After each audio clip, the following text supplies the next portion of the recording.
For a long time, I viewed myself as a typical introvert. I remember back in the day, I even read a book about it, and it had like a checklist in it to kind of see how introverted you were. One thing I remember that was on the checklist was, do you get anxious answering the phone? That was a definite yes. I tried to find the book to find the full checklist, but I couldn't find it, so I don't remember it, but there was a bunch more stuff. Presentations, of course, made me anxious. Or if I was standing in line at McDonald's, I was rehearsing my order again and again in my head because what if I messed up? It would be super embarrassing. At uni, I was pretty notorious for only joining parties every once in a while. I would cancel often, and I remember I jokingly say to my friends, I just don't like people that much, but that was very wrong because I love people and I love being with people, but people just made me very anxious, and especially a bunch of new people.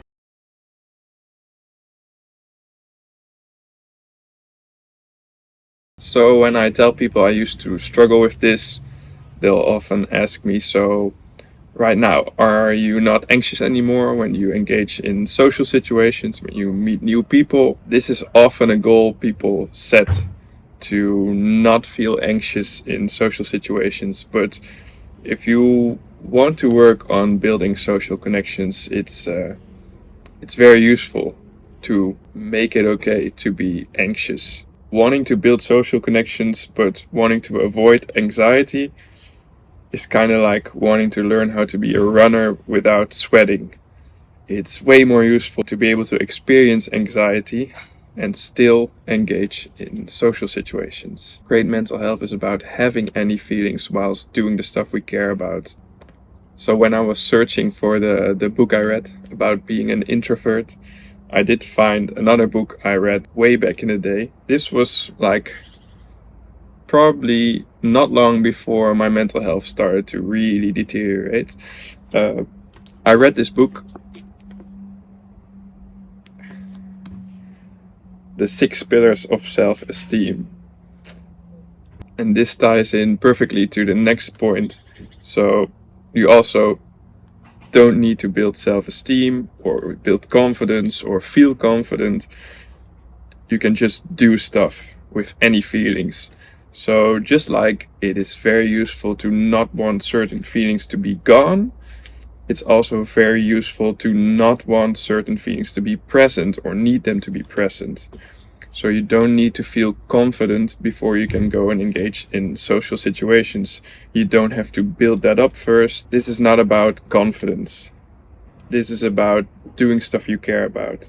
It really helps to focus on actions. So set small goals that are about actions. I want to meet up with a friend once a week.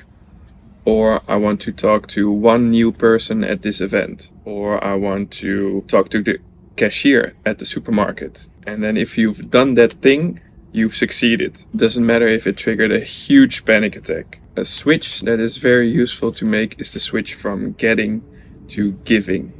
So often in social situations, we're trying to get something. We want to be liked, we want to get attention, or we want to be looked up to. Whatever it is, we're often trying to get stuff from others. But these things are not within our control, and trying to chase things that are not within our control is a very quick and easy way to struggle. So it's very useful to switch from getting to giving. Take some time to write out and identify things you want to give to others. And then when you go into social situations, try and focus on giving that. Don't worry about whether they like you or find you interesting or whatever. Give the things you want to give, and that's it. This doesn't have to be perfect, and this doesn't have to be anything special. If we want to give just our attention to others, we want to learn how to listen without already working up a response in our heads. That's something we can work on, and that's something we can give to others. So we don't have to set huge goals and want to be perfect in this, but do switch from getting to giving. The brain has learned that people are very scary. So when we're starting to build these social connections, the brain is going to protest. You can expect that to happen. And that is totally normal. After a social interaction, it might throw up all the things we did wrong, we said wrong, we were awkward, whatever. Simply thank the brain for being so helpful and try to move on with your day. It also might try and attack the things we want to give, saying we didn't give enough, didn't do it right. Remember, you're human. There's absolutely no need to be perfect. There's no need to go and evaluate your actions. You can move on with your day. And now this sounds very simple, and in essence it is, but applying this is very difficult. It's very normal to struggle with this. It's going to feel super intense. We're trying to learn new skills, we're trying to make changes, so be kind to yourself as you're navigating this.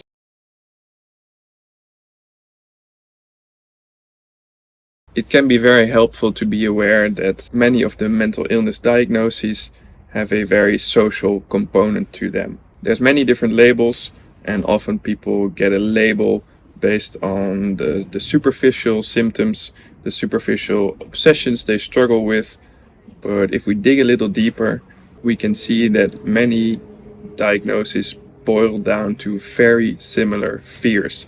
It's just the way we interact with that fear is different, but there's very similar fears and very common fears, and one of those common fears is being alone. For example, someone might struggle with fears of contaminating others and get the label OCD, obsessive compulsive disorder. But if you start asking them why they fear contaminating others and what's really scary about that, you might find that they worry the harm they caused will then make everybody hate them.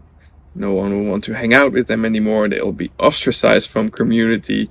The brain can take this very far. But what you can see there is that it's a very normal social fear. The brain is just leveling up the obsession, making things more and more extreme. Because the brain has learned that being alone or being hated is bad. So it's trying to look at all the possible ways that could happen so we can try and prevent it.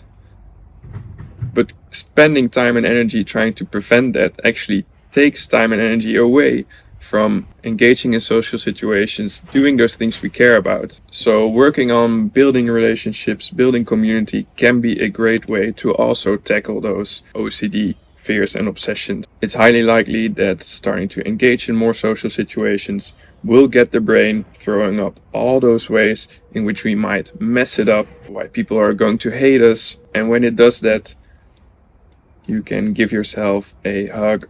Of course, we don't want that to happen. Of course, that's terrifying. But like I said, spending time and energy trying to prevent those things from happening actually takes us away from those people, takes us away from those social connections, and will actually lose that thing we're so scared of losing. So once again, you can thank the brain. It's amazing at finding all the possible ways in which we can ruin everything. But don't engage with it. Keep on building social connections.